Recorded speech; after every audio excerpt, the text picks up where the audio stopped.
এবার সেই আমেরিকাও জামাত ইসলামীকে নির্ভর করে অগ্রসর হচ্ছে।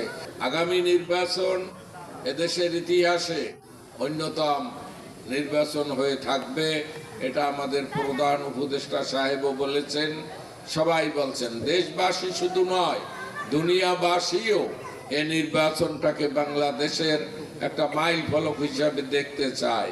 কারণ অতীতে শুধু গত 15 বছর 18 বছর নয়, তার আগেও কিছু 2-4টা নির্বাচন ছাড়া সমস্ত নির্বাচন হয়েছে ভাউতাবাজির নির্বাচন।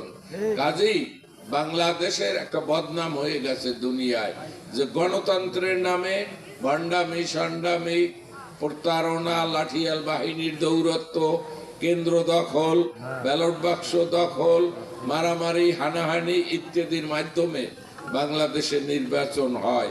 কাজেই এবারের নির্বাচন সুন্দর হলে পৃথিবী দেখবে যে বাংলাদেশের মানুষও সুন্দর সুষ্ঠু নির্বাচন উপহার দিতে সক্ষম। বহির্বিশ্ব চাচ্ছে এবার জামাত ইসলামের নেতৃত্বে দেশে সরকার কায়েম হোক। আপনারা যারা বিচক্ষণ সাংবাদিক, রাজনীতি সচেতন, তারা এটা আলামত বুঝতে পারেন। আলহামদুলিল্লাহ, পৃথিবীর কোন দেশে আমেরিকা চায় না ইসলামী দলের নেতৃত্বে সরকার গঠন হোক।